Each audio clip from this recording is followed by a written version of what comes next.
Hello, folks. Is it just me or am I the only one on camera?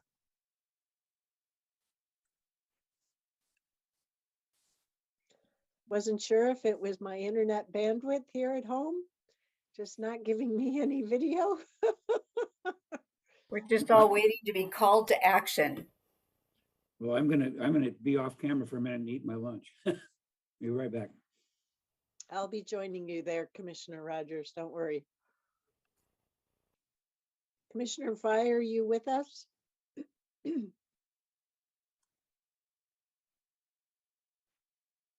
Clerk Moss, are we set up for recording? We are ready to go, Madam Chair. All righty. Well, welcome back to the afternoon portion of the Washington County Board of Commissioners work session for March 1st, 2022. This is Chair Catherine Harrington, and I'm joined by Commissioner Pam Treese, Vice Chair Jerry Willey, Commissioner Nafisa Fye, and Commissioner Roy Rogers. I think I got everybody. Yep.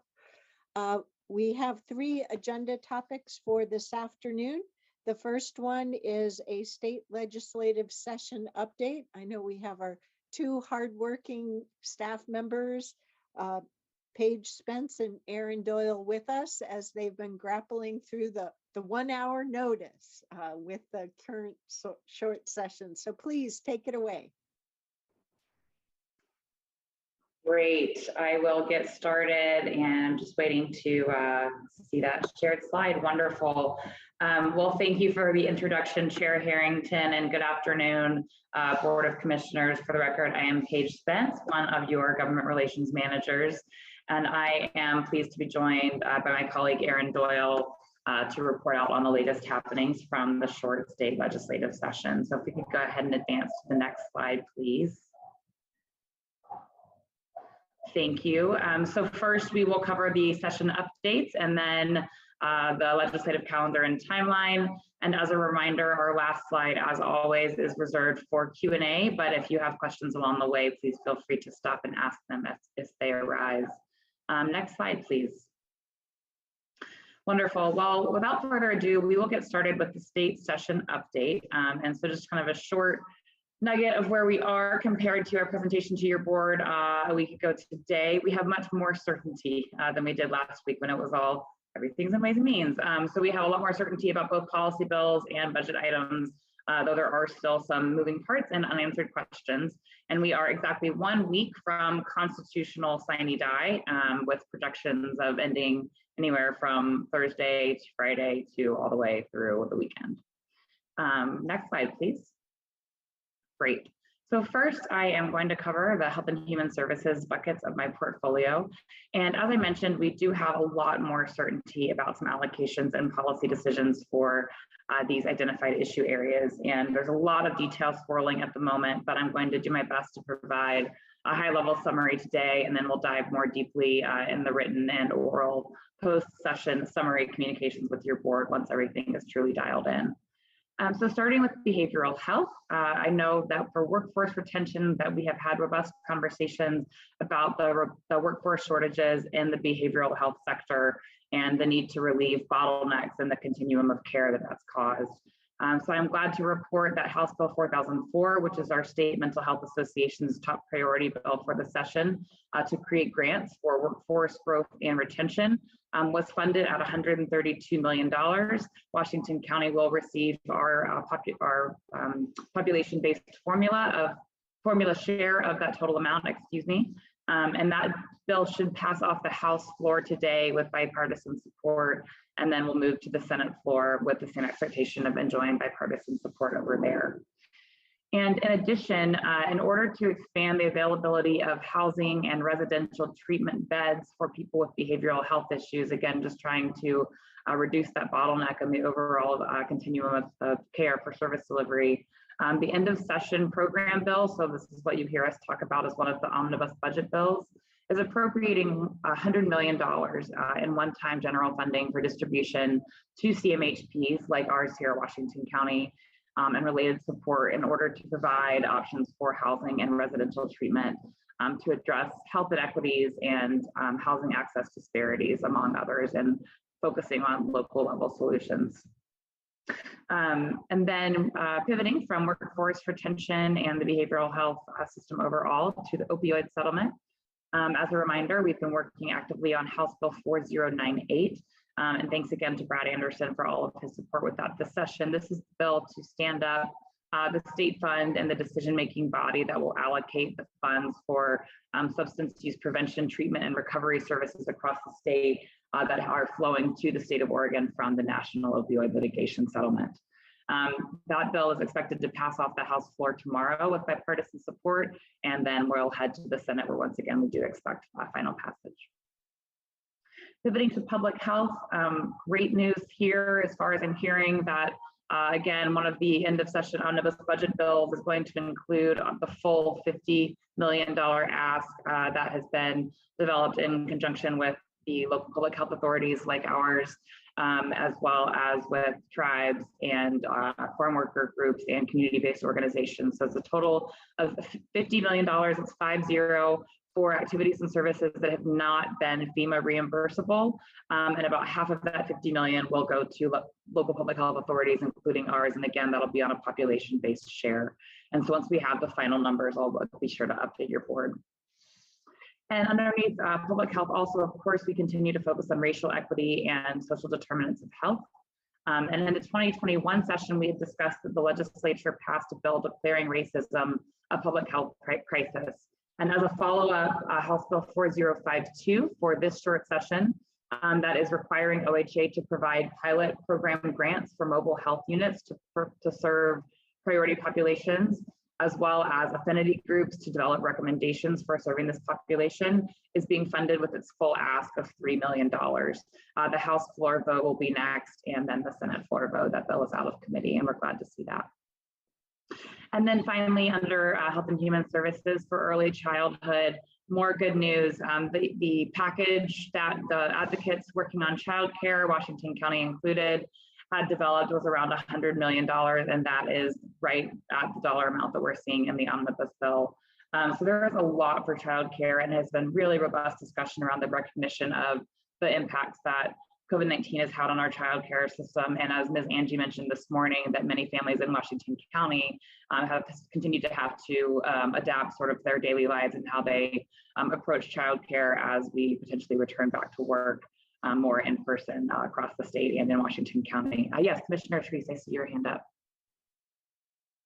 Thank you. I had heard that that there was a problem with the child care bill. Is that not the case?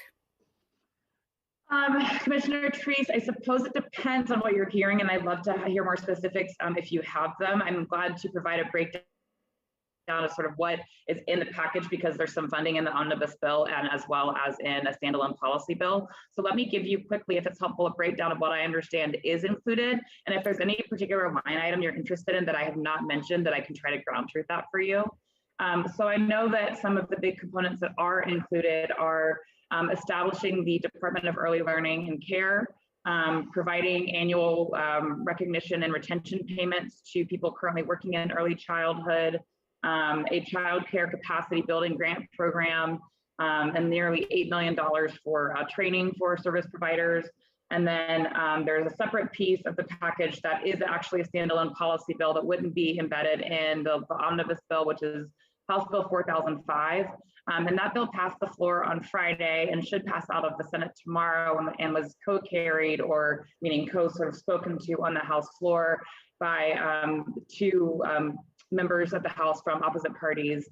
And Representative Karen Power actually had her toddler on her hip while she was carrying the bill, and sadly announced that she will not be seeking re-election because the legislature did not pass the bill to raise the legislature's own wages, and her family cannot afford for her to continue to work in the legislature and also pay for childcare. So there are dollars flowing for childcare, but I'm happy to talk with you, Trace, about some other specific components that you've been hearing about. We can talk afterwards, but that is one of the issues that I had heard about. So thank you for the clarification. Absolutely. Unless there are other questions on the Health and Human Services slide, we can go ahead and advance to the next slide, please. Great, thanks. So now we are turning over to housing and community development, and of course, homelessness is embedded in that as well. So first, under the bucket of addressing COVID-19 challenges, as your board recalls, the governor's package has been a $400 million ask, and that bill also has been pretty fully funded at that dollar amount. And it prioritizes a few things. One, addressing immediate needs around homelessness. Two, building on investments to increase our supply of affordable housing. And then three, keeping people in their homes, right? This is that continued conversation around rental assistance and eviction prevention. And ensuring that the funds can be spent quickly and efficiently in light of the Secretary of State's plan to do an audit of our state housing agency.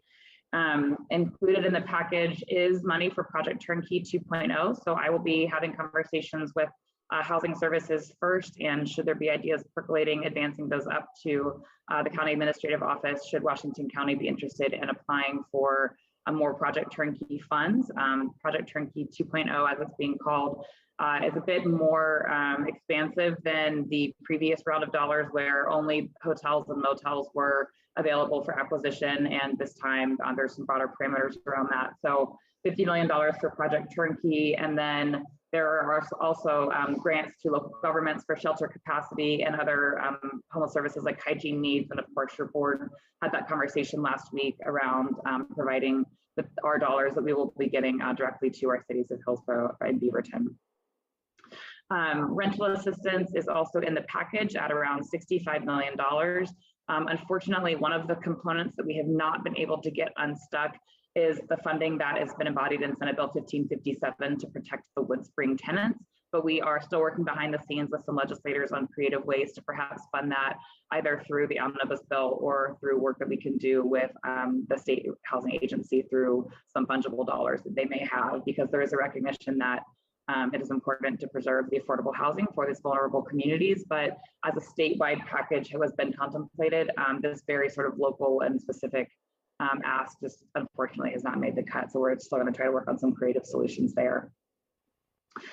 Pivoting to preserving affordable housing, we have in the governor's package a really truly historic investments here. Again, there's $55 million for investing in building new affordable homes to rent and buy, as well as supporting housing construction projects that had been approved for affordability status, but with supply chain disruptions and cost increases during the pandemic, providing some dollars for funding gaps there.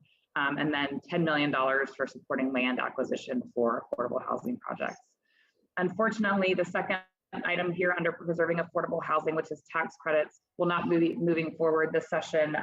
As your board will recall, this was House Bill 4043 that the Housing Alliance, of which we are a member, had introduced to provide tax credits to housing building owners who were willing to sell their building to a nonprofit or a public housing authority for affordability, to provide a tax credit to the seller. And unfortunately, that is not going to be moving forward this session.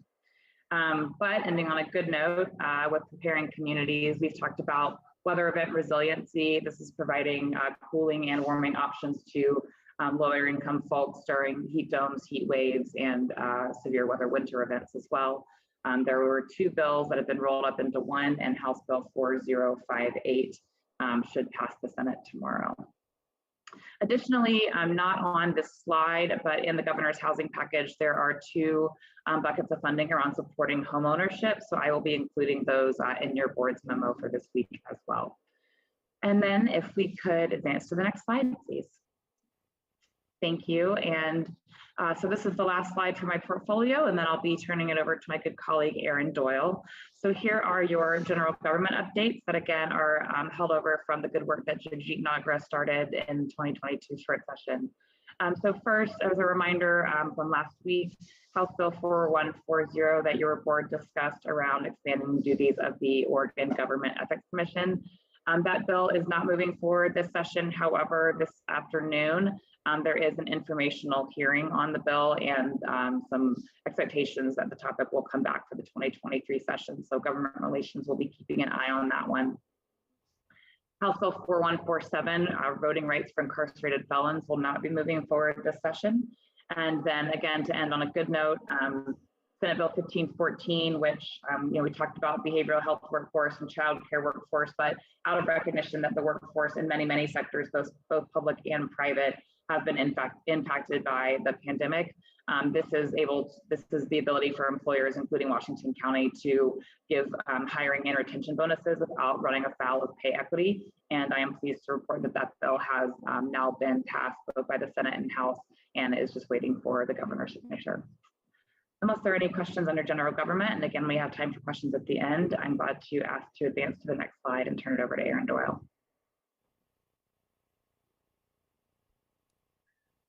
Good afternoon, board. Erin Doyle here to talk through economic development, land use, transportation, and other and public safety bills for the session. I'm going to start with gain share. The slide was written with the utmost of hope last week, but unfortunately in the last 24 hours, we have run into what is hopefully going to turn into merely a speed bump, but seems to be a very big roadblock at this point in time.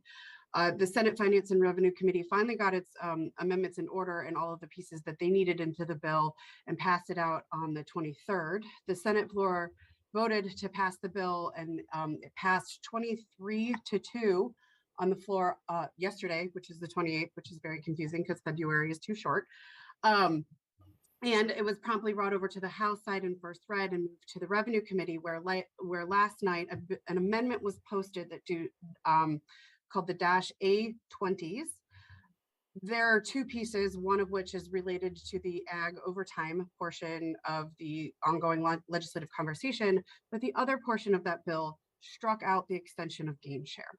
Those are the only two things that take place in that amendment. And we have been working with all of our stakeholder partners, local governments, the business community, the Hillsborough School District, and all of our partners trying to rally for this evening's hearing, in which we will be requesting that they do not move forward with the A20s, but instead draft another amendment with whatever technical needs that they have related to all the other issues, but does not cut out the extension of gain share and instead retains that portion of the underlying bill. We have lined up a significant amount of testimony. We are doing a lot of conversations with various folks, just trying to preserve the momentum. I will say that Senator Solomon and Representative McLean have done, and Representative Sosa now have really rode hard on this boat, and we are trying to just get it through that last hurdle of getting it through the House Revenue Committee and onto the floor. We've been told there is sufficient time. There is an amendment being drafted that just excludes the portion related to gain share and instead just keeps the rest of the technical issues. We don't know what will happen. It is not scheduled for a work session until tomorrow. So it is merely a public hearing tonight, so that gives us another few hours to have that conversation with the legislative bodies to try and move this forward and over the finish line. Commissioner Treese, your hand is up. Thank you. Am I correct in understanding that the farm worker bill supplanted gain share? No, there are, because of the mechanisms within the agricultural overtime bill, there are some tax credits that then need to have some tax treatments that weren't covered in that bill. So because this 1524 is relating to taxation, they made some technical changes to how I don't fully understand, honestly, but so the amendment included those technical changes, but also included a deletion of the gain share. So it's just an omnibus amendment, if you will. So it's not that they supplanted us with that, it's that they both, the amendment is drafted to do two things that aren't related other than they fit in the bill because of the relating to clause. So the decision to remove gain share was part of the amendment, but then the technical fixes related to agricultural overtime, to the income tax or other taxations that I again did not get into the details of. Those technical fixes needed amendment, so they just put it into one amendment. So what we're essentially asking for is a -A21 that removes gain share, the deletion of gain share, and instead leaves the bill related to gain share as is, extending it for those 6 years. That might have been more words than was clarifying. So ask again if you need it. No, it just seems like they were substituting the one piece Yeah. for another. So that I'm It's just not, saying. it's not an intention to substitute. It's just the nature of how omnibus bills work and omnibus amendments. Two omnibus bills kind of just take in the kitchen sink and put it all in one place. And it's not a either or, it's a, we're doing two things in a broad bill. So our goal is in the next 24 hours to convince the chair of the Revenue Committee and the members of the Revenue Committee to adopt a separate amendment that is not going to touch the gain share extension, to allow the gain share extension to move forward for the following 6 years until 2030, so that we have that stability, that we have that certainty that we need, and all other local governments across the state. I will say I've seen more local government officials writing in and planning to come and speak to the bill this time around, because we understand that this is an effort that is not just necessary for Washington County, but for local governments across the state. So if there's no further questions on that, I'll go to the next slide. So in order to reduce the number of slides I used and put more words on one slide, I combined everything that basically had a budgetary request within my portfolio, so that ended up covering public safety and the rest of the economic development portfolio. The omnibus public safety reform package I wrote in my notes this morning that was waiting to pass on the Senate floor, but in the meantime, it has passed the Senate floor and is now moving over to the House side. It includes the $10 million in general fund asked for the Justice Reinvestment Equity Program, and provides sufficient fundings for that to be, the oversight of that to be covered at the state level. So that's good news, preserving our justice reinvestment dollars. On the economic development side, all three of these bills are also moving forward through the process. 1545 provides $200 million in investment. The money is primarily going to the Higher Education Coordinating Committee, which partners with the workforce development partners like Work Systems, Inc., as well as providing funding to community colleges, all for their workforce development and support programs. In addition, there's money to the Bureau of Labor and Industry for apprenticeship programs. And then there is finally money included to have the conversations with the folks that provide construction jobs, public or healthcare jobs, and other areas and manufacturing jobs moving forward, to kind of get a sense of what the needs are and how we can build better programs to assist them in the next legislative session, which is great news. 1579 did pass the Senate yesterday and is now pending on the House floor.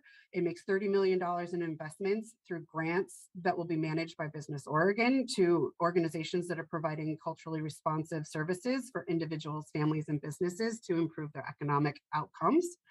And finally, House Bill 4092, which is related to the broadband office, it is going to, it makes foundational changes to the Broadband Advisory Council at Business Oregon, and requires them to develop an action plan and a digital equity plan, so that we as a state will be ready for federal opportunities for funding.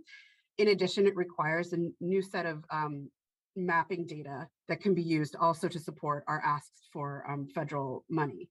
In addition to what is included in 4092, which is passed out of the Ways and Means process, is there's in that omnibus budget reconciliation bill, there are significant dollars to invest in broadband opportunities, $1.5 million for the planning that's included in 4092, but also $36 million for the infrastructure and digital literacy, inclusion, and adoption programming. This is great news.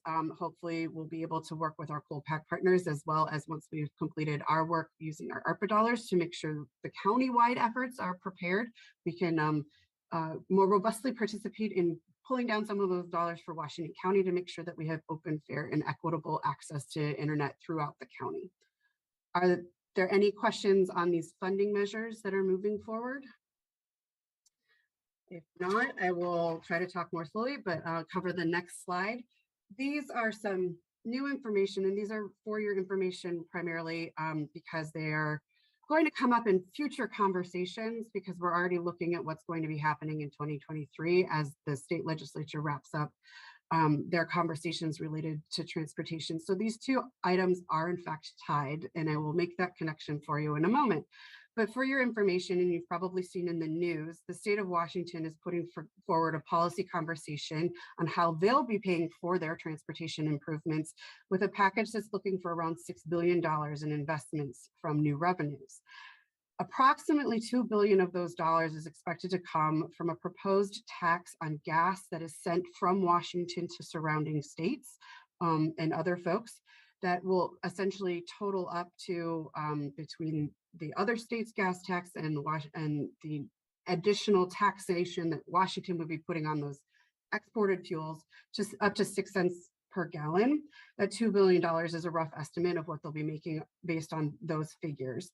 There are already significant concerns for Washington County legislators, as well as the governor's office, cities and counties, because the majority of fuel that comes to Oregon comes from Washington. So we will be the primary payer of those taxes, and our community will be the primary payer of, back up the chain. Oregon Republicans from the House and Senate have already sent a letter to the Washington County legislature, informing them that this is going to have significant impacts in the conversations we'll be having related to the bi-state interstate bridge over the Columbia River, and the funding conversations that the Oregon Republicans will be willing to have around that. In addition to that letter, AOC, the League of Oregon Cities, and various other stakeholders have also reached out to their counterparts up in Washington to say, we don't believe this is fair. We also think this is going to suffer some constitutional problems, but those are questions for smarter lawyers to answer. But where this is important and why I brought it forward today is because it will have an impact related to the ODOT update on House Bill 2017 and what is probably going to come forward in 2023. So this year marks a 5-year anniversary of House Bill 2017, which was the pretty fundamentally shifting revenue resources for transportation here. And ODOT provided an update to the Joint Transportation Committee. And through that update, they did highlight the groundbreaking that happened in 2017 and was on the bike ped and auxiliary lanes projects that are happening there, and said lovely things about being excited to be moving that part of the regional conversation forward. But within the presentation, they also talked about the rest of the urban mobility strategy, which is where the tolling comes forward. You guys had a very robust conversation about where we are in that. I will say that that update did not really get into the details of the ongoing conversation they're having at the regional level, merely noted that on 205, they are looking to do their tolling by the end of 2024, and regionally setting up the comprehensive tolling by the end of 2025. It also looked at 4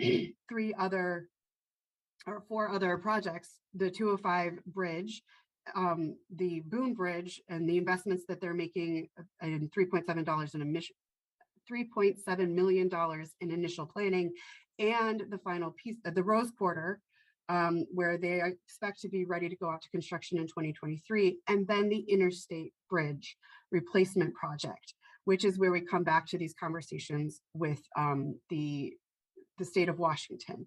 And what's of note here is that the Joint Transportation Committee co-chair, who is retiring, noted that they have already started the conversation on a 2023 potential ask to find funding to cover that IBR, the Interstate Bridge Replacement, and how that package might be coupled with even further investments beyond 2017 into maintenance, climate goals, and next steps in overall statewide investments. So the impact of what the state of Washington does related to gas tax and how that ends up interfering with the rest of the conversation the state is likely to have to come up with their portion of the interstate bridge replacement costs is going to be a complicated issue through the rest of the year as they look to 2023 to break ground on that as well. Chair Harrington. I would just like to suggest that I don't see us in a position to be able to influence or change the course of transportation conversations for the remainder of this short session. But I do think it will necessitate the board having conversations about our role as partners on the regional stage, as well as one of 36 counties moving forward. And so we'll in a post-session report and work session, we'll need to come back to all these particulars. I agree. I just wanted to raise this up as an issue that we'll be having to come back to. That's it's too much for one short session, and the conversation about what we can do in the state of Washington is fairly limited, to be frank. We don't have an elected official up there. So with that, if there are no further questions related to my portfolio of work, I will move us to the next slide. And just again, we have updated the GR timeline, but so next slide, please. I hold this slide out and hope that we will in fact be done before Friday or Monday the 7th, but we are looking at the final days of a short session. All deadlines have passed. It's basically a matter of what comes out of House revenue and what comes out through the rest of the Ways and Means process. And all of the amount of time it takes just to get through to get to a vote on the both floors right now. So very short rest of the calendar for the legislative calendar. Next slide, please. But as you know, that does not mean that the GR team, oh, you can go ahead to the next slide. The GR team does not stop working despite our best efforts. And so we've added in April and May to let you know what we expect out of the next 3 months of the work that we're doing as we roll up and complete our team, hopefully bringing on someone to handle the rest of the workload that Jajit would normally cover for us. But so as you can see in March, we are looking at one more work session with you to give you that state session summary. So it'll cover where we all ended up on all of our overall policy objectives related to our priorities, but also the big picture of what came out of the session that is going to benefit Washington County. And then in April and May, that's when we really truly start to begin planning for the long session. And so we'll start having those conversations with stakeholders, our departments, our community based organization partners, looking at all of the things that you would like to see come forward in the long session and the bandwidth we think that we will have, and the budgets will really be needing to look at opportunities to pull down statewide funding for. And figure out what is left to do from this session that will carry over into the long session. The other thing that's of importance is that in April, we'll really drill down on what our federal earmark opportunities are going to be and what requests we are going to bring back to this board for their consideration for raising up to our federal delegation, provided that federal earmarking is going to continue to try to be moved forward at the federal level in next year's fiscal year budget. And then in May, we will be continuing to have those conversations related to the state long session on needs and priorities, bringing that conversation further and further so we can start out our advocacy work earlier in the year to make sure that we have any bills that we might need, if there are policy issues that the board would like us to move forward on, ready to go when those deadlines are announced, as well as any fiscal asks that we might have out of the state to pay for major projects that are going to move forward or other various needs, and how we can engage in all of those conversations early enough to be in the mix of considerations for the long session budget conversation. With that, I will move to the next slide and see if the board has any questions. And if not, we truly appreciate your time and flexibility as we deal with 1 hour notice and 24 hours worth of change. Commissioners, is there anything more? Thank you, Erin and Paige, and keep up the great work. Thank you, Chair. We will see you all on the 15th with our final wrap. Thank you for the time. Thank you. Next, we'll move back to the topic of transportation and talk about the statewide transportation improvement fund scenarios for the Federal Infrastructure Investment and Jobs Act funding. So we'll turn it over to you, Mr. Roberts.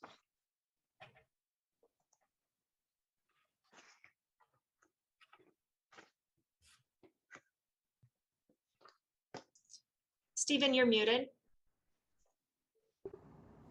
Thank you. Sorry about that. Stephen Roberts, Land Use and Transportation Director, and I'm joined again by Chris Steffenbach, who's our Senior Policy Analyst, who is working to help us work through this allocation of some additional funding that is coming to the state of Oregon through the federal government as a result of the Infrastructure Investment and Jobs Act. So I'll turn it over to Chris and she'll walk us through a presentation, and then we're happy to help answer any questions that you may have. And I would note at the end of the presentation, we do have a suggested draft letter for the board's consideration as well. Thank you. Thank you. Thank you, Stephen, and good afternoon, Chair and Commissioners. We are here today. I think the next slide is fine. If you could move it. We're here today to seek your board direction on the policy priorities for how to allocate new transportation funding that Oregon is going to receive from the Infrastructure Investment and Jobs Act bill. And we have some staff proposed recommendations in here to go through with you. So we'd like to get your comments on those and confirm your direction and see if you'd like to submit that letter revised or as is to the Oregon Transportation Commission. And we'd be happy to answer your questions and identify additional information you may need. Next slide. So this is just a short overview. The Infrastructure Investment and Jobs Act bill brought in a additional $1.2 billion dollars to ODOT over the next 5 years.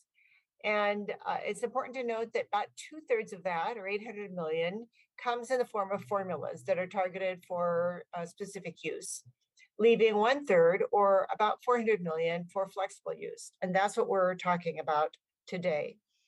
Of the 400 million, the Oregon Transportation has already proposed 200 million for specific needs and 200 million to be for that they're seeking input on how to allocate.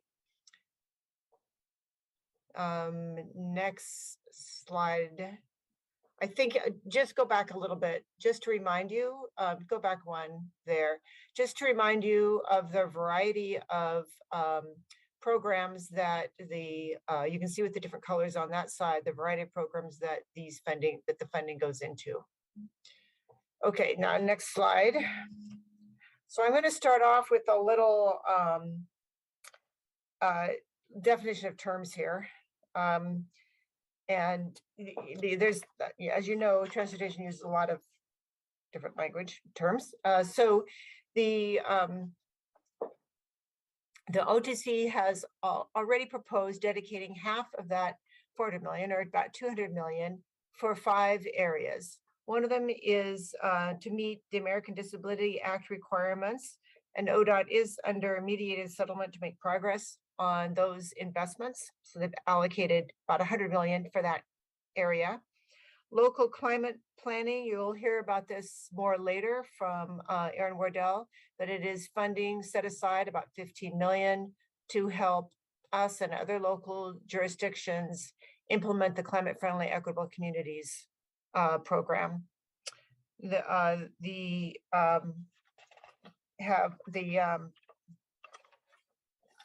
OGC has also targeted about 40 million for operations and maintenance, and it covers tree trimming, striping, programs that are actually helpful for safety, but also they're anticipating a higher need as they have more programs to manage. So some of this is administrative costs. They've also proposed setting aside $40 million for match for federal discretionary grants. The recent federal legislation set aside over $100 billion for federal grants. And then there's also a set aside for business and workforce development, designed specifically to grow the construction transportation workforce. And they would then provide they would invest in those programs that would help develop that construction workforce. I'm going to pause. I can't see you because I can't see you. So I'm going to open up my screen. So are there any questions on these terms? Okay, then I'm gonna keep going. It's important to know these terms as we start getting into the recommendations. So the next slide, please. So the next slide is an overview of the scenarios that that the Oregon Transportation is seeking input on. And again, there's some terms here that I'm going to go over so that we understand what we're looking at. The first is that there are 4 different scenarios. Within each 4 scenarios, there are 4 different types of funding that vary. And just a reminder, I think you probably know this already, but the blue color is Fix It. And those are the ones that repair the state's transportation assets like paving and bridges and really deal with the state of good repair. The green color is a mix. It's both a new category called Great Streets, which invests in ODOT-owned urban arterials, and and funding for additional funding for Safe Routes to School grants. So that's a new, that Great Streets is new. Yellow is the Enhance, which is capacity, including things like aux lanes, ramps, and added lanes. And then briefly, I'll go over these 4 scenarios for you. And it's pretty clear, really. The Fix It puts half the money in that state of good repair, and then splits the difference for about 54 million each between additional money in Enhance and money in Great Streets and Safe Routes to School, with a little bit more, 37 million in Great Streets and 16 million in Safe Routes to School. So this is the predominantly Fix It one, but it still funds the other categories. The next one is they call Public and Active Transportation. And in this time, the Public Active Transportation, which is a blend of the Great Streets at 75 million and the Safe Routes to School at 31 million, that's the green color. And then the other half is divided between the capacity and Fix It, the other 54 million each. And then the third category has the 100 million or so on the yellow color, which is called Enhance Highway. That's putting more money into the Enhance category. And then the 54 million is then split between the Fix It and the 54 million, again, split between Great Streets and Safe Routes to School. The final 4th scenario there that they're seeking input on is a mix between each of them, with 71 million for the blue color, the Fix It color, 71 million for the Enhance, and 71 million split between Great Streets at 38 million and Safe Routes to School at 15 million. So that's just for setting the stage to solicit input.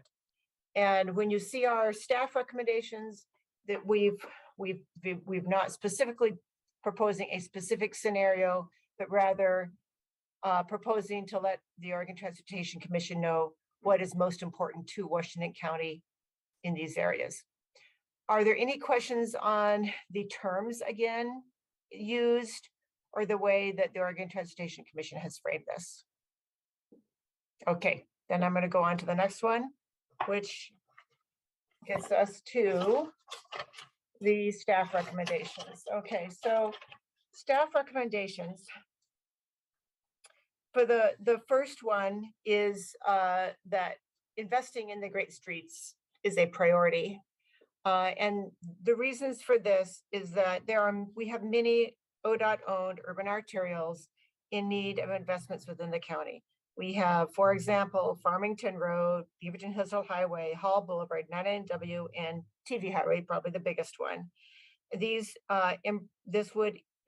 improvements support, they're in need of repair. They really are support safety, transit access, and I know we hear a lot about them. Many of them are also located within equity focus areas, particularly, they're all particularly Farmington and TV Highway.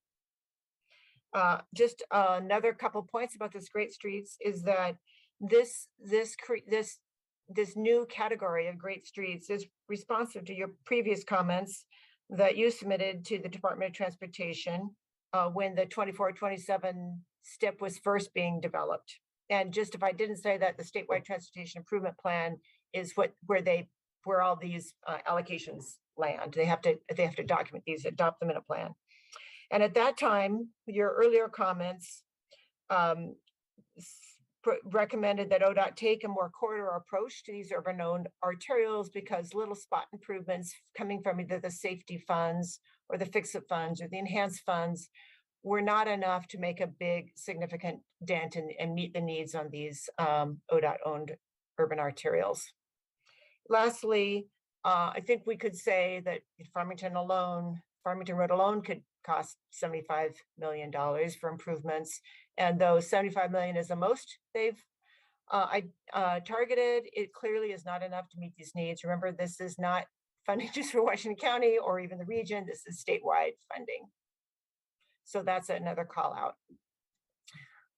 The second category is to call out specifically the needs to continue to invest in capacity, but also recognizing the needs for multimodal investments in order to meet our growth within the region and the state and the travel reliabilities and safety needs.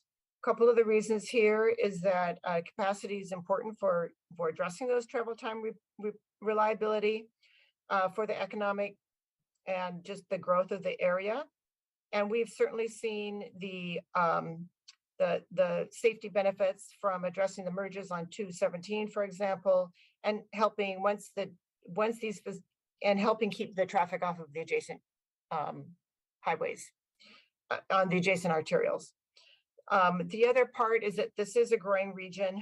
Yesterday, several of you went to the opening, the construction on Highway 217, and has been very important to Washington County with those addressing the merge and weave on those auxiliary lanes.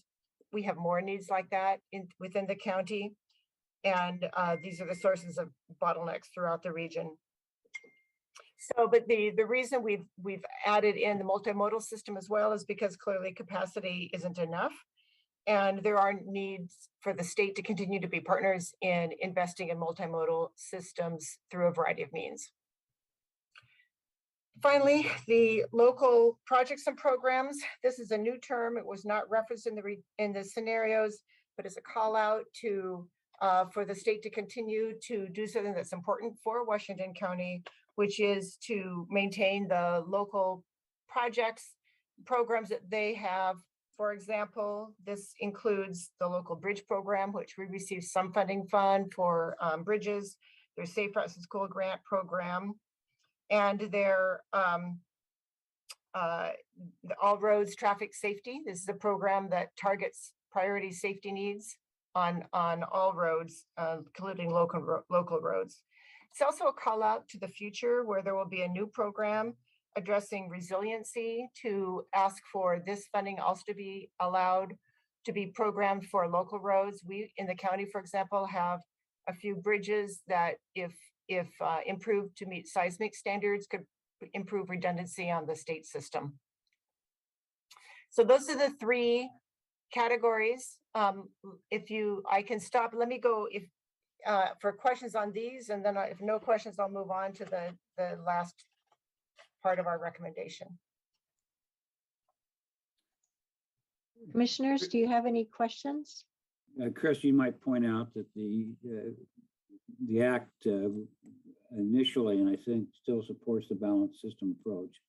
Unfortunately, that was not accepted by the state, obviously, when it went down to, I guess, final approval. But that seemed to be the one that resonated the most with the urban areas of our region, as well as the rural areas as well. So anyway, I just put that in for reference. Yeah. So any other comments? I'll move on to the rest of the recommendations. Vice Chair Willie has a question. Okay. Yeah, sorry, I guess I should learn to put my hand up, not physically, but on the screen.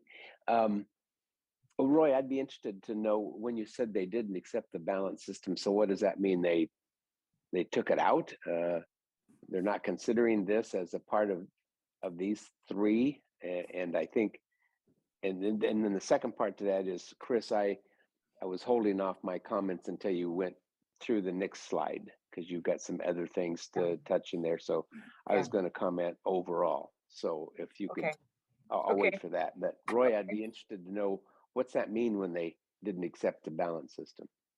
What happens is, I used to say it at JPAC all the time, that the region was like the blind man and the elephant, you know, it depends on what you touch, what you think it is.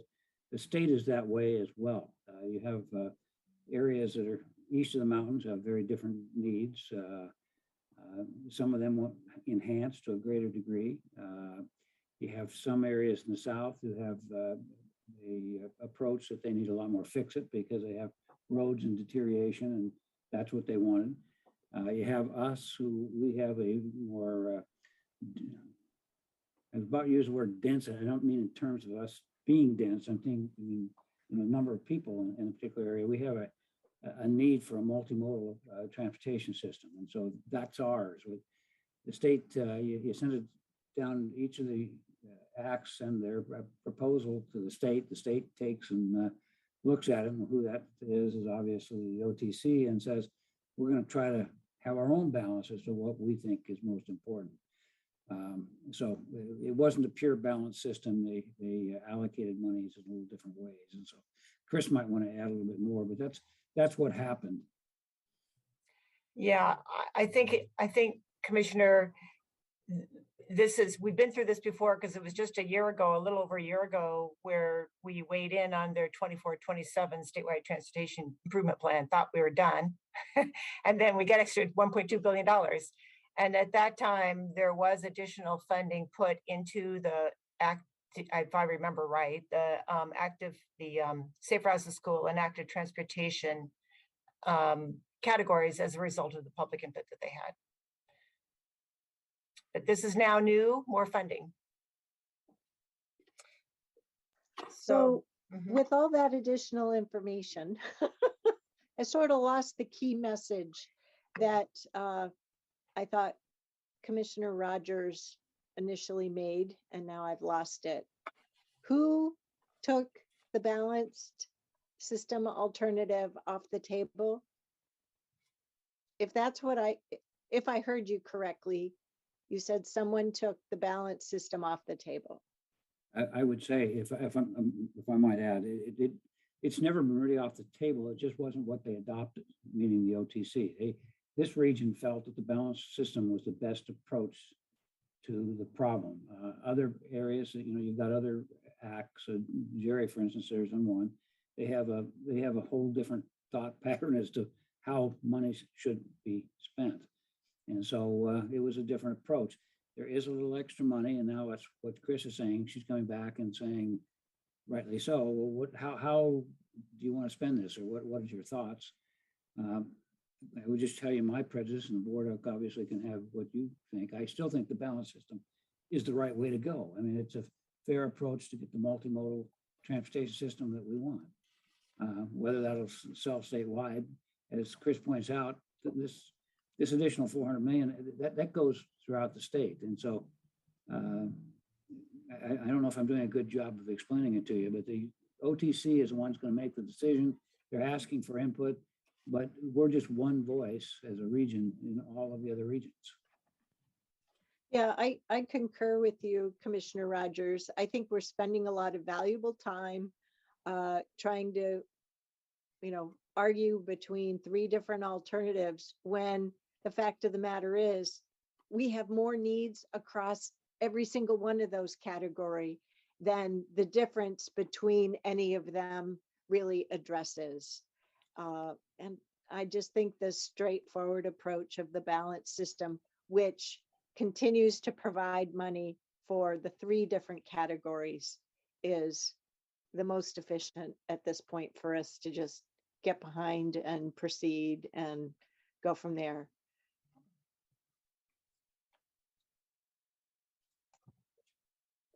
Yep, and I would just say, Chair, I think your framing is good. I think this is not a lot of money. It's not going to come anywhere close to addressing the many needs. And again, that's why one of our recommendations is sort of this idea of the balance system.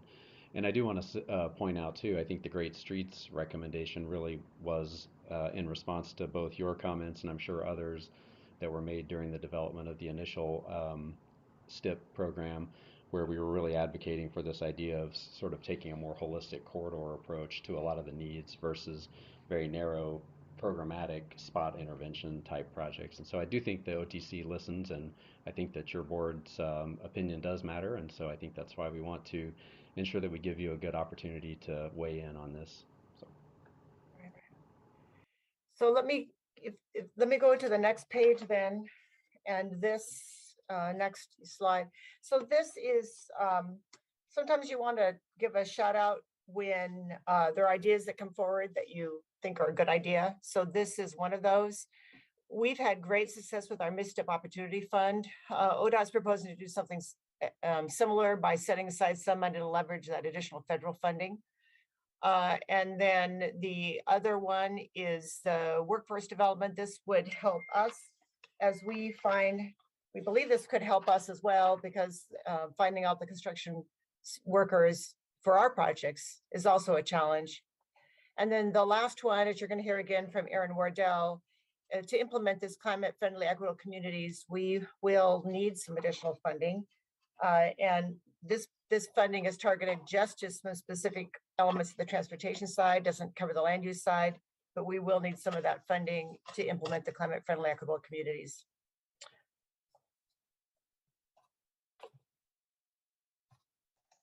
Our region needs a ton of money to implement that. I know. Sorry, I just jumped in, colleagues. Sorry, couldn't help myself. Go ahead, Vice Chair Willie. Thank you. Well, Chris, you and I and Stephen had a little bit of this conversation yesterday. As everybody has agreed, $200 million in each one of these two categories, because if you'd go back to actually your written up entry information onto that that is in the packet, I think to me helps me understand what this is all about. You say of the 400 million in flexible funding, ODOT has proposed about 200 million to be allocated to these specific areas. And you've got 1, 2, 3, 4, 5, 6, 7, 8, 9 different areas for $200 million for the state. And it feels a lot like peanut butter, honestly. Are we really gonna be able to accomplish any particular projects or any particular immediate needs when we're spreading it over 9 particular areas across the state? And specifically, the business and workforce development. I can understand every industry is having the same issues. They don't have workers, and we need to, and we're working on that, and using some of our ARPA money and helping workforce development programs around the county to get that done. But this is not an ODOT responsibility to me. And you know, to me, one of my favorite sayings is, I got to stay in my lane. Well, that's where I want ODOT, no pun intended. I want them to stay in their lane. Their job is to work on our highways and our arterials. There's some other great things in there that I think they could accomplish. So for me, they have to reduce the scope here. And that would be what I would like us to recommend they do. And then they take the other 200 million and they spread it between fix it and public and active and enhance. And now I guess balanced is out of there. I'm not sure I understand that. Where does, and then you refer to a fifth scenario 2B. Is that still into consideration, where some legislators are advocating for a fund, a local fund? If that's still in play, you know, again, this sounds like a lot of money to probably the average citizen, but we all know in transportation, this is almost like couch change, this 200 million, and especially when you spread it all over these particular areas, that's what it becomes. Yeah. So my preference in looking through this, if I understand it correctly, is that we ask them to hone down and be specific and focus, and so that they can walk away and say, we spent that $400 million on these particular projects, and look at what great enhancements they were, rather than $1.75 for all the other ones. So anyway, that's just my 2 bits worth. And I do want I want to offer one clarification, and that is on the page in the agenda sheet where it says of the 400 million in flexible funding, ODOT has proposed about 200 million to be allocated to specific program areas. That shouldn't have been a colon. These are all of the areas that the 400 million went to, not the 200 million. So that was a little bit of a catch in editing that I think we missed. So those are the same categories that I just covered for you. But what I'm hearing you say is hone down, at least leave out the construction, training, workforce training. I'm not sure which other ones you wanted to hone down. Well, that's a harder question, but yes, it just seems to me like I like things condensed, and that's what it seems like below when we talk about the fix-it scenario and the public and active transportation and the enhance.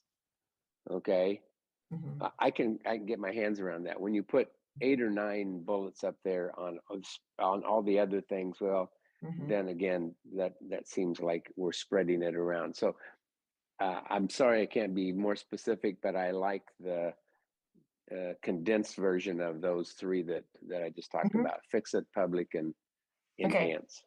All right. So that's 3 for a balanced approach.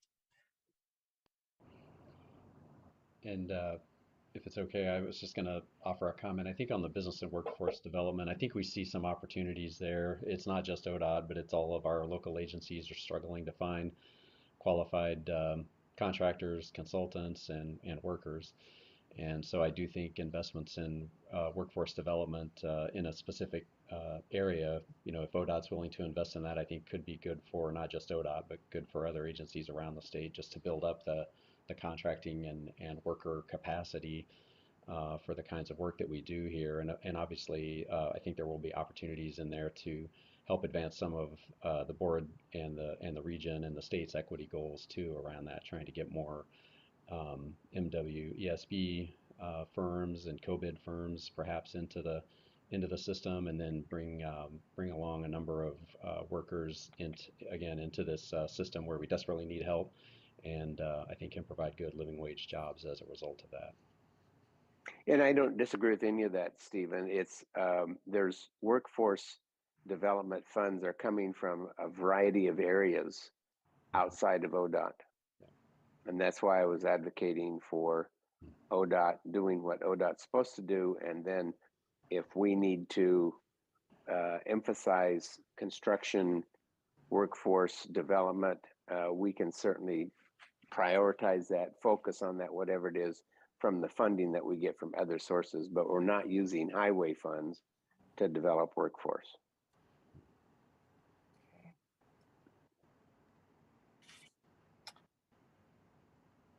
Any other comments or questions? I'm hearing support for the balance approach. Commissioner Treese. Yeah. I'd like to ask Commissioner Rogers, I mean, you are uniquely positioned in transportation work and in workforce development work, what your thoughts are about that money. Okay. I think it's a very modest investment in workforce. It's being talked about. I certainly heard Commissioner Willey's comments, and I respect them, but this is something that, at least from my understanding from ODOT folks, is that it's completely within their wheelhouse to do this, and it wouldn't be a significant cost or burden. And so to me, I would prefer that we take again, my personal prejudice, that we put a little money that way, or ask them to put a little money. It's something they're asking for, would like to do, and are equipped to do. And we certainly need the workers, so I don't see where it would be any large problem. Thank you. My thoughts, yeah.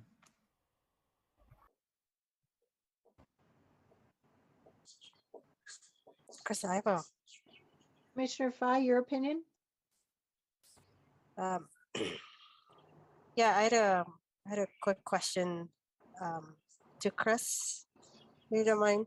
I think what's being recommended, is that basically scenario 2B? No, We haven't talked about 2B. It was in the agenda sheet. You may be able to offer more, but there is a proposal to take funding from enhance operations and maintenance and fix it and make it available to local jurisdictions to fund local projects. That isn't something ODOT has proposed, but it has certainly come up in the testimony to the OTC. This, as I understand it, would be something like what we do with our MISTIP funds in investing in local arterials. And that isn't part of our staff's recommendation, since our highest needs are on those ODOT-owned urban arterials, which falls into the Great Streets category. Wouldn't that be for enhance, fix it, and maintenance dollars? Like, wouldn't that cover the great streets, like the urban?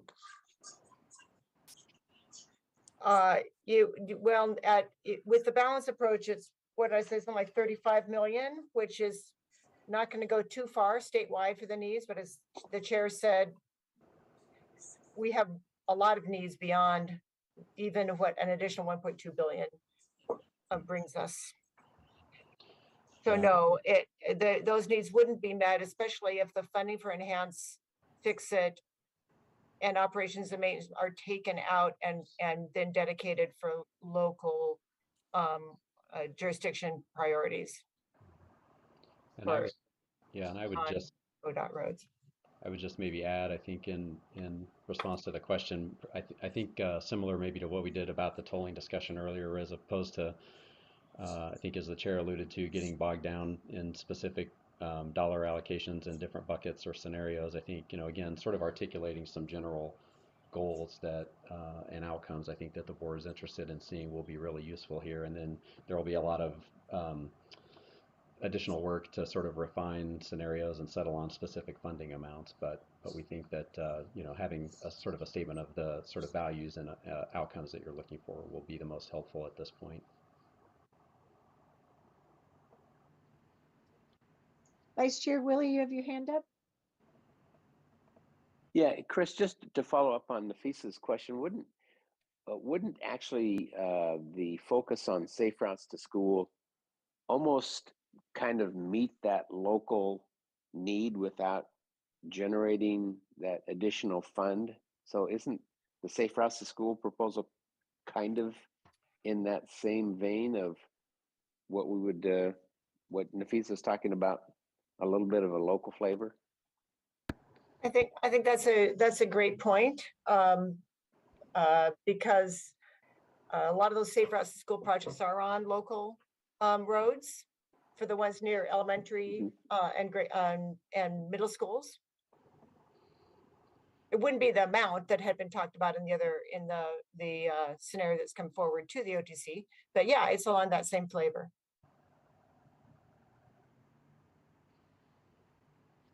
So Chris, in summary, what do you think you've heard for board Well, direction? I've heard that the support for a balanced approach that continues to support all of the key areas of enhance, the fix it, the great streets. I think there's no doubt. I didn't hear anyone doubting that. And then continuing to support the safe routes to school program. So it sounds like the balance approach is something that would be what the sum of what your comments would go to. Okay. And we can certainly, what we can do is, Stephen, you may want to jump in, but I think we would want to edit that letter and hit these points harder, and sort of, we can do that. Yeah, and I was just going to observe too, as we were putting that letter together, we sort of referred back to an earlier letter, but we didn't incorporate and emphasize that we wanted to ensure that an equity lens is applied regardless of the programming. So I think that's also a point that we'd like to reinforce in this draft letter as well. Right, that's true, right. And I would just like to commend you. In addition to the multiple planning projects, right, that are going on, and you really do try to make sure that we're up to speed on all of that. And in addition to the MSTIP program 23-28, you are continuing to participate and help us participate at the various tables, the various transportation tables. So I know it's very hectic for you. I just want to compliment you in helping frame up these conversations and foster the conversations and helping to bring them to a clear conclusion and action through letters, votes, advocacy. So thank you very much. Well, thank you. I appreciate that. We do. You should know that it is really helpful to us as well, because these questions come up in our TPAC recommendations and JPAC and the JPAC recommendations about where's your board on capacity, where's your board on, all these positions. So it is very helpful for us as we to be able to work through the other side of things. So I think the last slide is just the schedule. Yes, so we will turn around a letter and we could bring it back to you on March 8th. I think that's next Tuesday. And then upload it to be included in the Oregon Transportation Commission packet. And then that would help us in all the other processes that we work in. It's just a shout out again to a point that Stephen made, that this is, there's a lot ahead. Right now, we're just picking the buckets. There'll be a whole lot more work in specific projects. So you're going to hear about this for a long time. You think you're done, but you're not. It won't be done until July of 2023 when the project list is approved. And just one last thing to Commissioner Rogers. Yes, the balanced. This is the second time through for the 24-27 step, because we already made these recommendations and they got the extra money, so now we're back again. So then we'll see what the OTC does on March 30th. They may not take our recommendations this time, or they may. So I just want to thank you again. This has been super helpful for us to help us help you through this process. And if I might, I was just going to ask a question. I was just going to ask a question. Since you have a roundtable coming up on Thursday, that might give us a little bit more time if we could bring you that draft letter, maybe as a part of the roundtable agenda, perhaps, and then that would give us ample time to make sure that we get it finalized and submitted ahead of the March 8th deadline. Or well, I think we've approved the ingredients. Okay. For the letter. Okay. I appreciate that you've noted some additional elements that we previously approved. So I think we've given you the kind of input and direction you're looking for.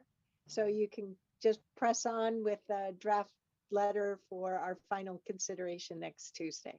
Excellent. Thank you. Okay. Well, like all things transportation, one must have the patience of Job.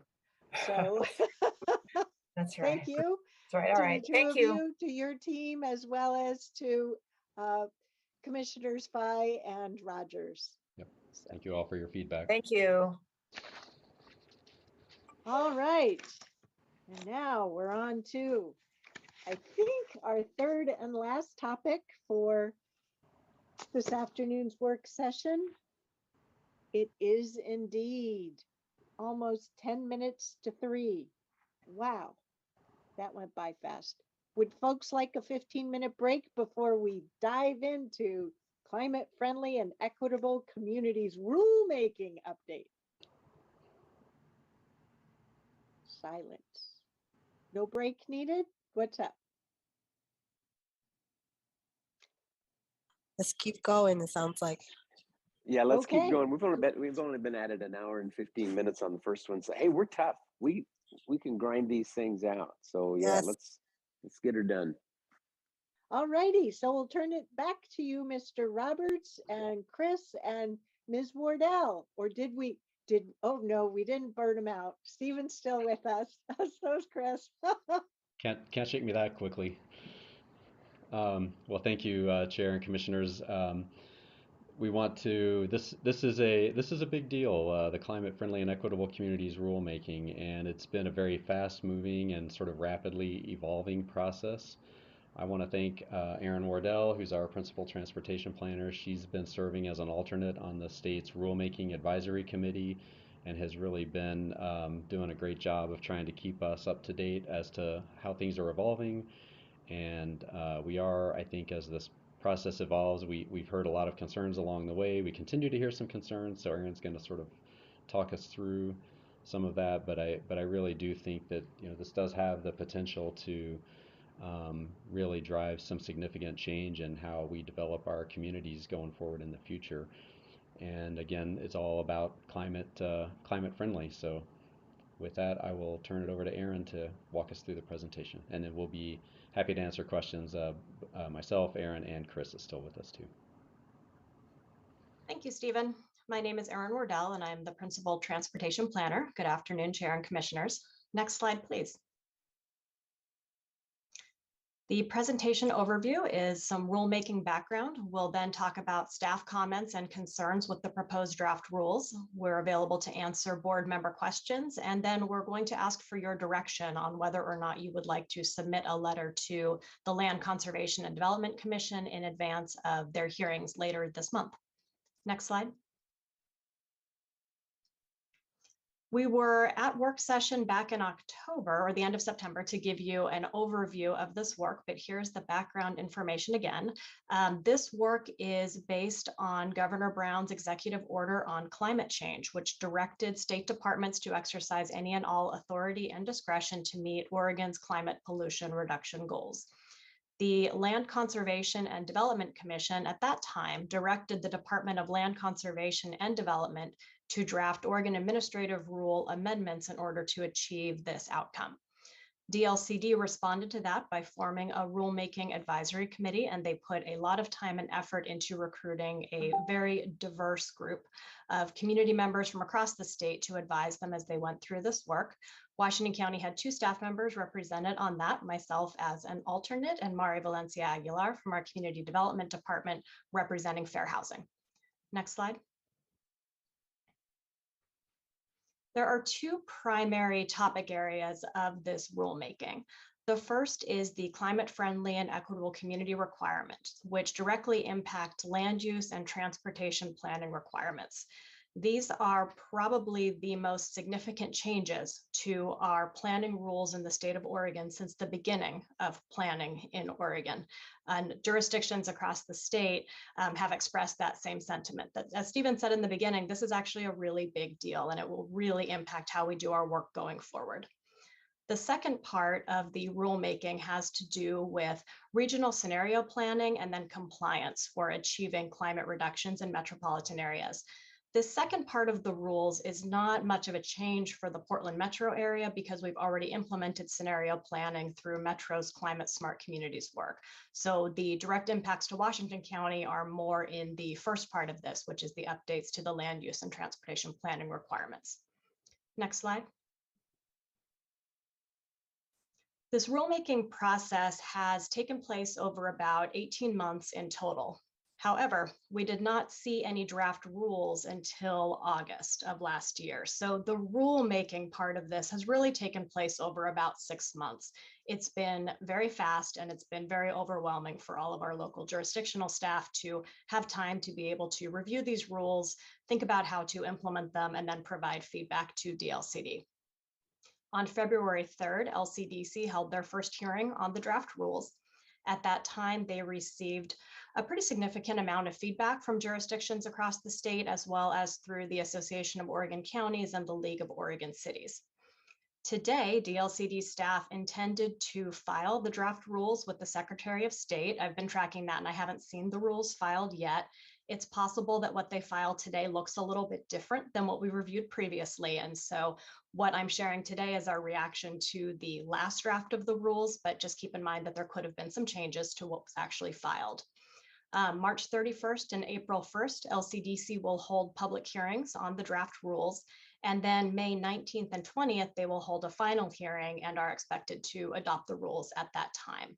So March 31st is really a key deadline. If we would like to provide feedback to the process, this is really our chance to do it.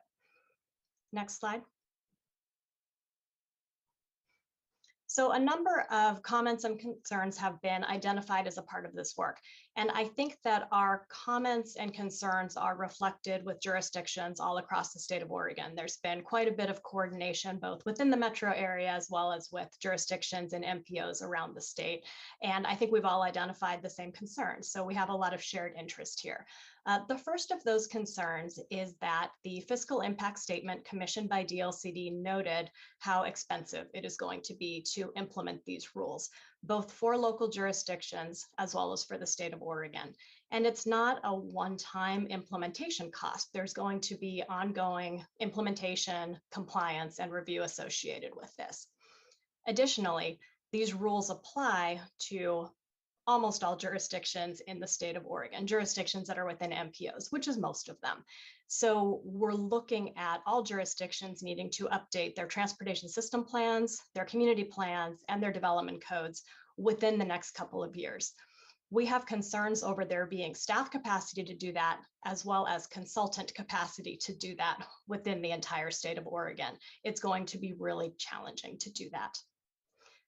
Our second concern as staff is that within the Portland metro area, we have a very complex system of established coordination. I think that we work really well together, and we work really well with Metro, our regional government, and at Washington County, we work really well with the cities within Washington County. DLCD staff do not have a really strong understanding of how that works in the Portland metro area. There was initially some miscommunication that these rules do not apply in the Portland metro area. I can tell you that is not true based on how they were drafted. And the way they are drafted will cause some challenges for us with continuing the level of coordination that we need to do given our strange jurisdictional boundaries and our regional government here. So county staff have been trying to highlight that concern to DLCD in partnership with the cities of Metro as well as Metro itself. The third concern is that transportation system planning rules and additional rules placed on development review may impede our ability to implement some of our plans and to approve development. We have some really good plans on the ground that we took years and a lot of community involvement to adopt, and the way these rules are drafted may make it difficult for us to actually implement them as they are written. And then the last point on this slide is that while there are significant changes to transportation system planning rules proposed in these rules, they do not apply to ODOT.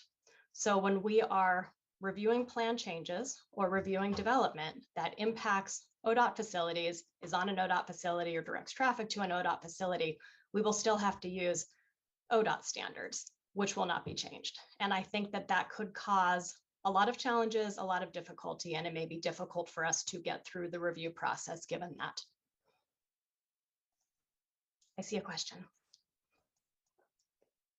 I just want to make sure I caught the nuance on that last one, because oftentimes, not necessarily us, but if we say ODOT to a constituent, they think, oh, 217, Highway 26, that's ODOT. They aren't thinking about Hall Boulevard, Canyon Road, you know, EB Highway.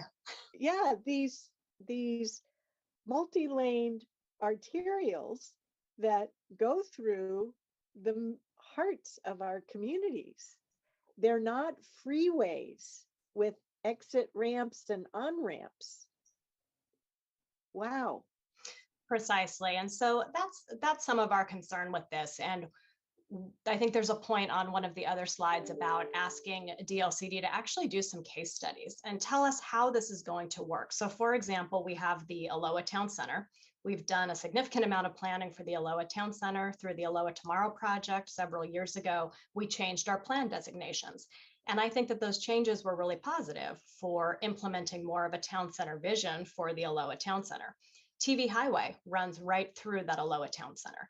So if we need to make additional changes to our plan designations, or if we actually start to see the development occur that we want to see in that town center, could we be hung up by ODOT's requirements for development that impacts TV Highway? And that's what we don't have a strong answer on. My suspicion is that it will probably cause some problems with that implementation. Next slide, please. So within the metro area, there's a part of the rules that creates what are called climate-friendly areas.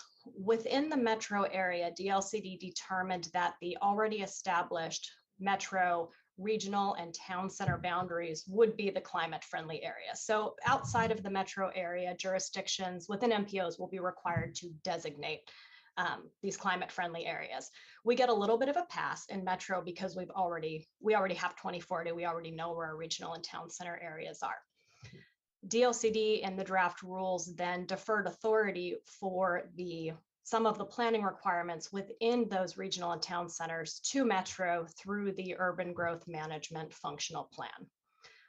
The problem is that Metro may need to make changes to the urban growth management functional plan in order to comply with some of these additional requirements coming down from DLCD.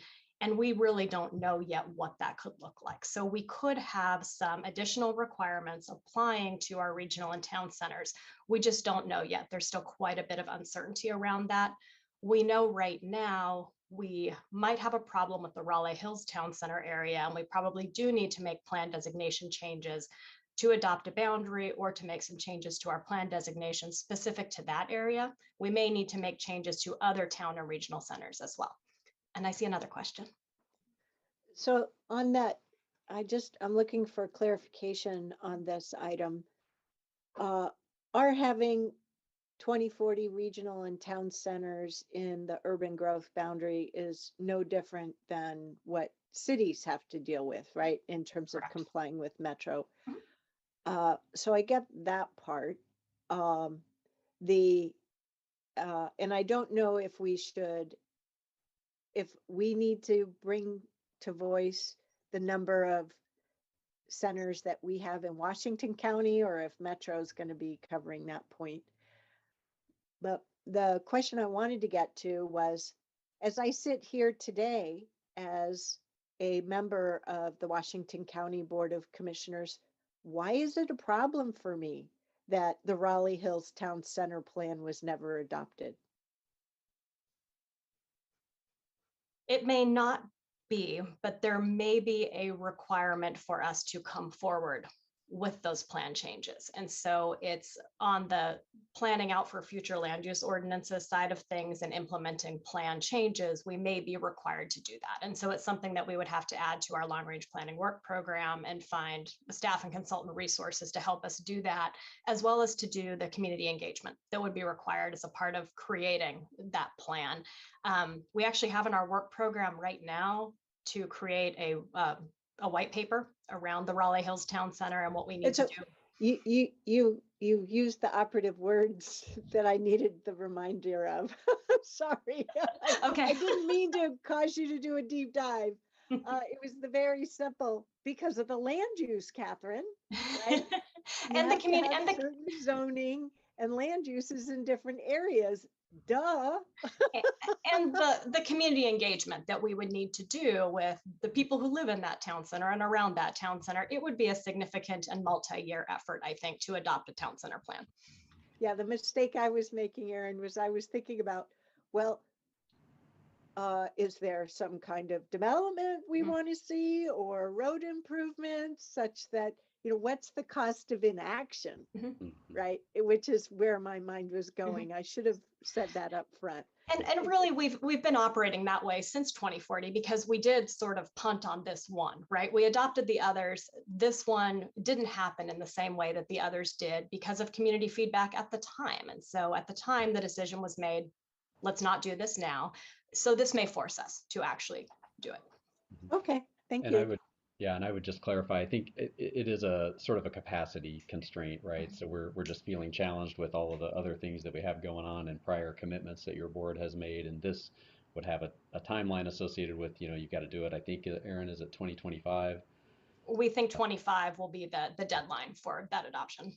Yeah, and it would be both probably the creation and designation of the town center area around Raleigh Hills and setting up the implementing rules for that. And then Erin's other comment was sort of if Metro is required to update the urban growth management functional plan, then that trickles down to us also probably needing to make code and plan amendments that correspond to those new changes as well. So it's kind of a cascading series of issues that we would need to tackle. And again, just within that capacity and timing constraint.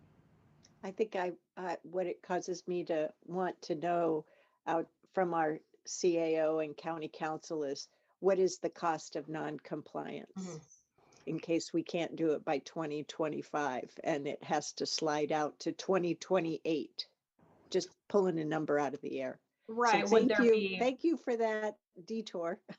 Right. And we've thought about that too. What's Yeah. what's the stick, right? If we're not able to comply because of staffing and financial constraints, which won't just apply to us, every jurisdiction again who's affected by this will be in the same boat. What happens? Are we not eligible for RFFA funds? We don't know the answer to that yet. Commissioner Rogers, go ahead. I had something similar along those lines, a little different. The cost of non-compliance is always on my mind, but more importantly than just that would be what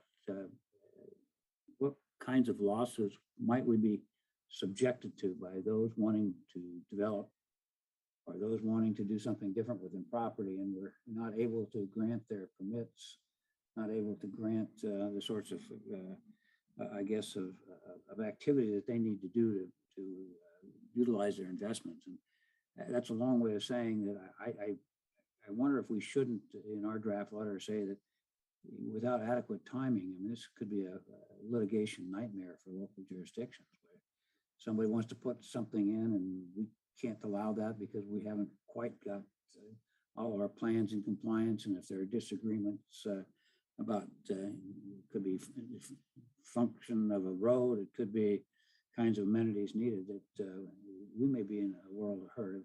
Have you guys talked about, Aaron, have you guys talked about it at all? I mean, I understand non-compliance with the federal or state or regional dictate that we have some costs, but how about those for our community who want to build houses, build businesses, build whatever? Have they looked at that at all? It's been a significant concern raised by jurisdictions that we just don't have enough certainty on what this could mean. And there are concerns about the legal ramifications and if this will be held up in the courts for years. With some of the draft rules, there will be parts of our development code that we can no longer enforce effective end of June of this year. And that specifically has to do with minimum parking requirements for certain development types. So there are immediate legal concerns for how we would be able to implement these rules. Commissioner Willie? So, Aaron, I consider you to be a pretty smart and astute person. And the number of times in this presentation you've said we don't really know causes me a lot of concerns. And I hadn't even thought of the depth of things that Roy was just talking about, of the lawsuits, but mostly I think of projects that we're just not going to be able to sign off on because we don't know. So what's the rush with this? I mean, what was it back in a slide that you said in May, they're going to make the final decisions on this thing? Yeah, May 19 and 20. What's the big hurry? I mean, it's like we should have time to do this properly and correctly. It's not like our land use laws are easy. They're already very, very complex. And as you've stated, they're adding another layer of complexity to them. What's the hurry?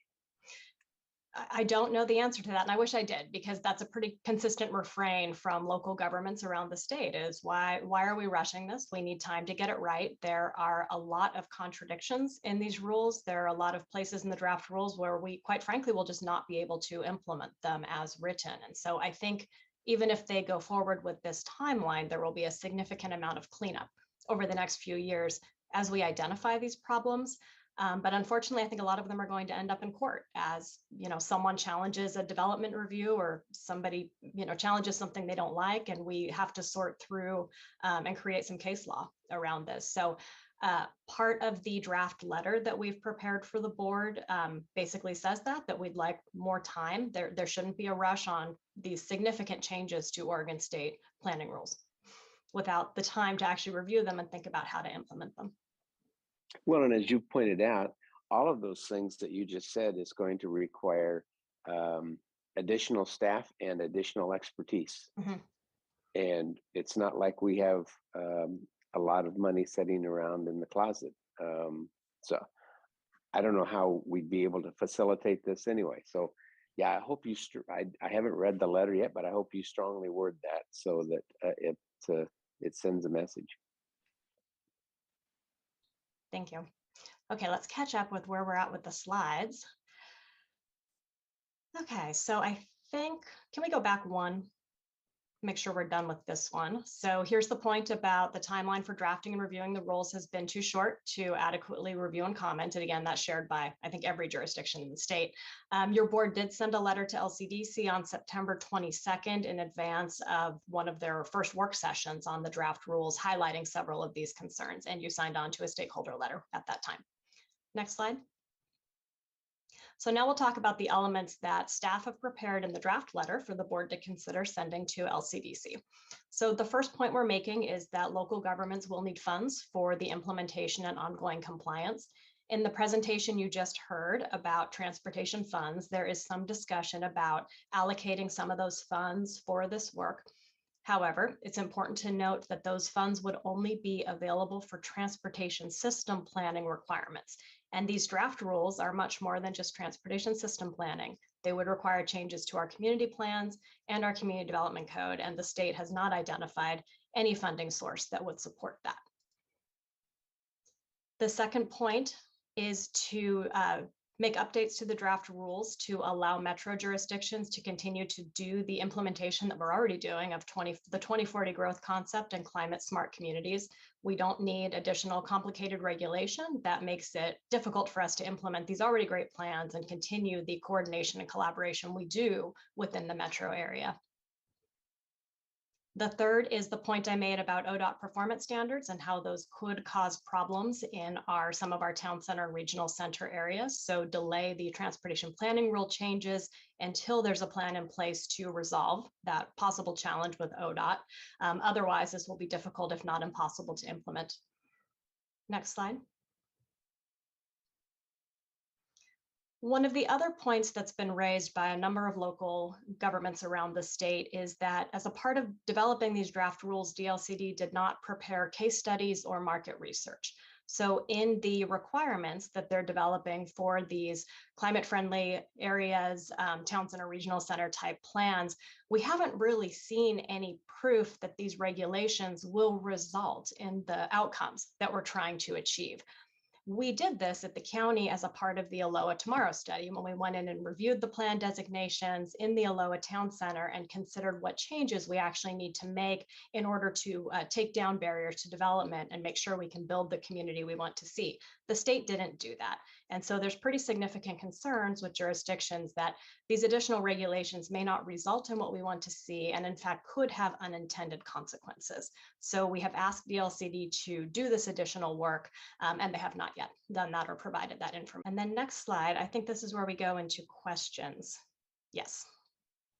So what concerns or comments do you have on the proposed rules and the implementation schedule? What additional information would be helpful to you? And then would you like to submit additional comments? We can make any changes to the draft letter that was included in your packet today in advance of the March 31st, April 1st meeting. And if you would like to see changes, we could bring it back for your consideration at a meeting later this month so that we can submit it before the 31st.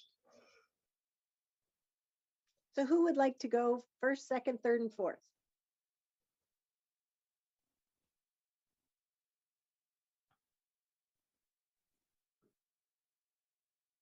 I'm happy to go first. I think from my perspective, the comments have been articulated.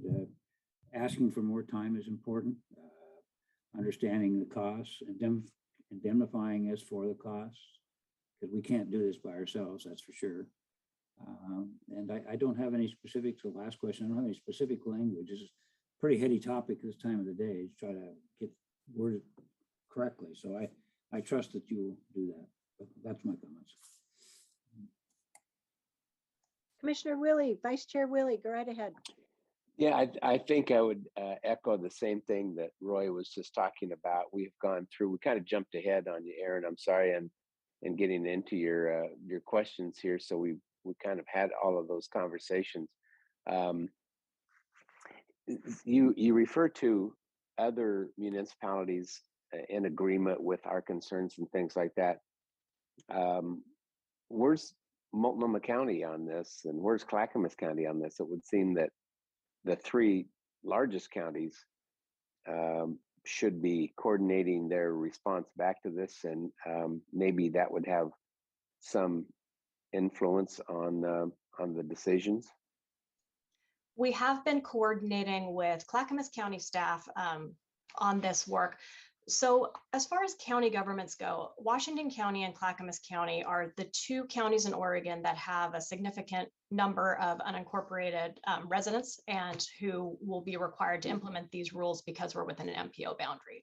So Multnomah County doesn't have very many unincorporated community members who fall under that rule, basically. And most counties in the state don't. So this is really a Washington County and a Clackamas County issue.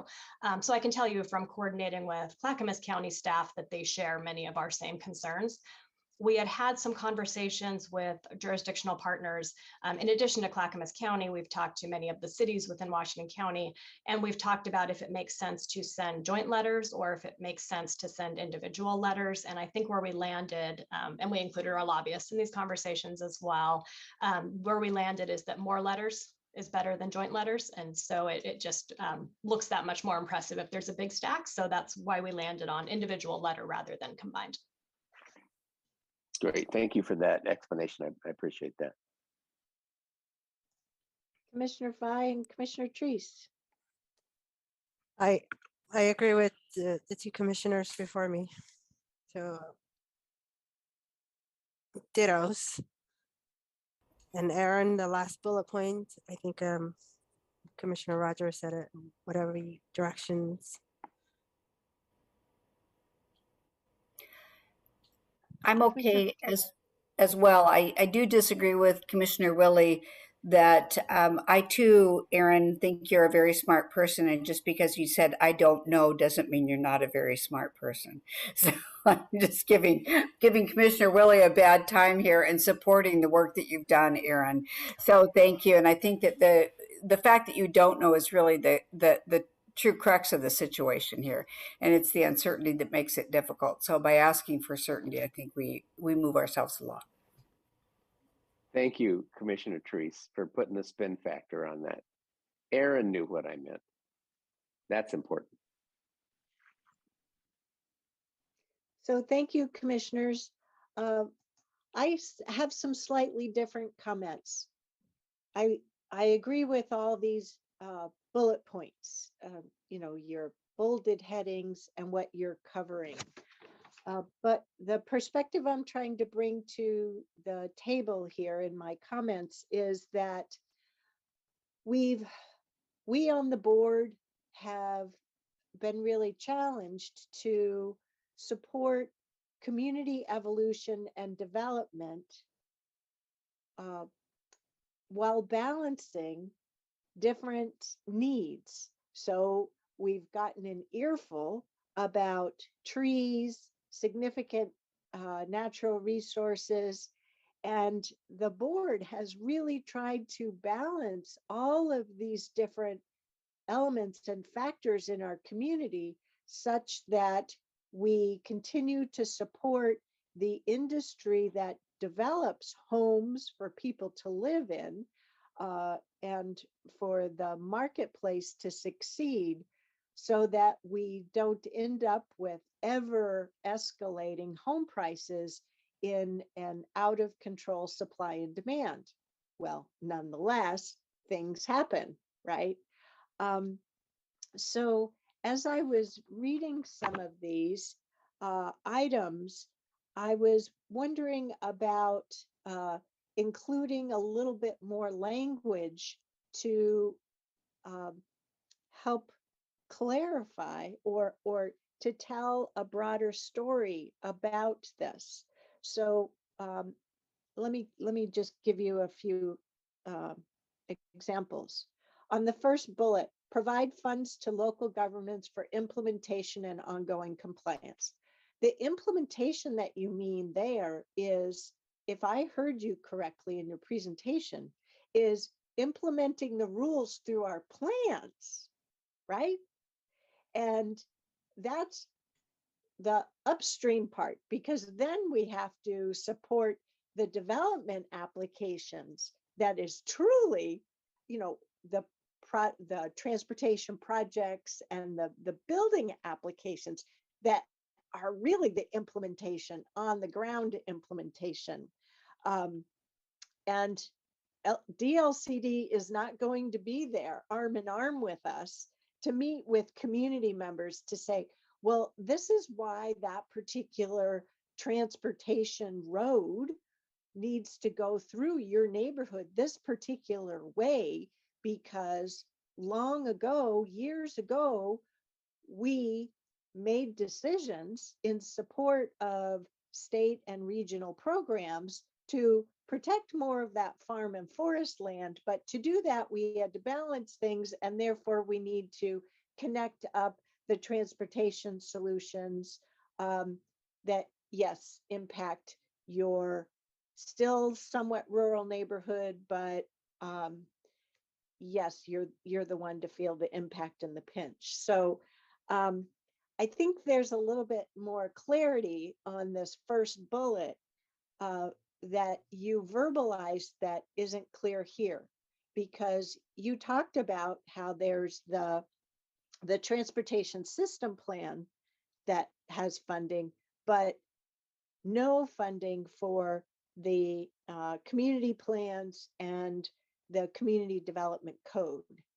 And I think it's high time we get a little bit of granular about, not, you know, I don't mean a sanitized number, like there's 7 community plans, but list out what those community plan names are, right? Whether it's Bethany or Aloha Town Center or whatever, because those are areas that our constituents, those named things are plans that our constituents, whether they be in the CCI or various CPOs, can somewhat relate to about the work that we do on their behalf. Otherwise, it's, I call it sanitized, and they don't make the connection between we're getting pressed to operationalize different state rules and regulations. It's causing an impact in their communities. And it's, we're not cheering this on. We're saying we have to do the follow through. So did that make sense on that bullet? I think so. Thank you. And I think that's a really important point that you made about what we mean by planners with implementation. Means we've updated our plan documents, but implementation actually means developing the thing, building the thing. And this kind of gets back to the point about lacking market studies and case studies, is we don't know for sure that changing our regulations will result in this implementation, and there isn't funding for it. So I think we can make some revisions to that point in the letter. Well, and I remember that when the Senate Bill 100 and the land use laws were put into place in like 1973, but and then the state had to fund community planning, and that took over a decade to be done. So yes, climate change is impacting us now, but if we're going to have to, you know, you talked about staff capacity, consultant capacity, you didn't say Board of Commissioner capacity, because if we have to do all of this updating, we're going to be hard pressed to do all the other work that we need to do to function as a county. Holy jamoly. Okay, enough on the first bullet. Then when we got to the third bullet, the one that starts on one page and then continues to the next page, or at least in the packet I'm looking at, where you were talking about multiple ODOT highways. And this goes back to the conversation we were having about their ODOT highways that serve as arterials through our communities. and we have a lot of them. So there's a specific impact there. So I was just trying to make that a little bit more identifiable in our communities, so that as we have mindful community members paying attention to this, they might be able, and even put in some examples of what they are.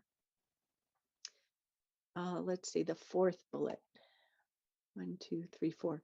And these are just thoughts. I mean, you could just go full straight ahead with this memo too. 1, 2, 3, 4. Yeah, I liked what you said about the fourth bullet. Then I was wondering, I agree with all these remaining bullets. I felt there was a part of this when I was reading the one about preparing case studies and market research, where how do we get them to appreciate the importance of that? So because of the pressures that we feel, that we, the local elected officials, whether you're on a city council, a planning commission, or a board of commissioners, we're getting the pushback from our community members. And it's very real, very intense pressure that we get. And so the need for this ground truthing is really important. It's part of what the region had to do in developing the 2040 growth concept, that we needed to develop a 50-year vision for more compact urban form, because the utilities and public safety folks told us that they couldn't afford us to just grow out willy-nilly, market serving to different areas and build all of the fire stations and the police stations and patrols needed to just go out. We needed enough mass to afford these costs. And so I want to make sure that we're mindful of the cost of doing that. But now I digress. What I was really thinking about was potentially another bullet. It's one thing to have plans, but if there's so many, if there are more rules and more regulations, then it's going to be harder and harder for the partners that we have in the home construction industry and home sales. So folks like HBA and PMAR to succeed in developing the homes that are needed here in our community and to sell them. And so the end of all of this, we have to remember that the rules will be meaningless and the plans will be meaningless if we're not able to get that construction that you talked about to evolve our communities. And I just feel like LCDC, I'm not sure they're thinking about that. There's a cost to more and more and more rules. So I don't know if that's pertinent for the rulemaking or not. Yeah, Simple is better. Yeah. Is maybe another way to say it. I think that's a great point, Chair, and the to the extent that the rules create more opportunities to do something differently, great. But yeah, to the extent that the rules complicate or add expense and time, that there is going to be a need to balance those two out. So that's a very, very good observation. So those are just some thoughts. Like I said, I'm in support of all of the bullets. I just want to make sure that the letter that is submitted from our signature helps us navigate these very real constituent conversations that we find ourselves already having to navigate. So I'll leave it up to your judgment, if you're okay with that. Yes, I think that makes sense. We heard some good feedback. We'll modify the letter accordingly, and then we can bring that back to you at your work session on March 8th as well. So commissioners, you all set with that plan? Okie dokie. Great. Great. Thank you. Big stuff. So I think that brings us to the end of today's work session. Am I correct? All righty. Anything else between leadership and board members? All righty. Well then, let's adjourn today's work session. See you all next week. Bye-bye.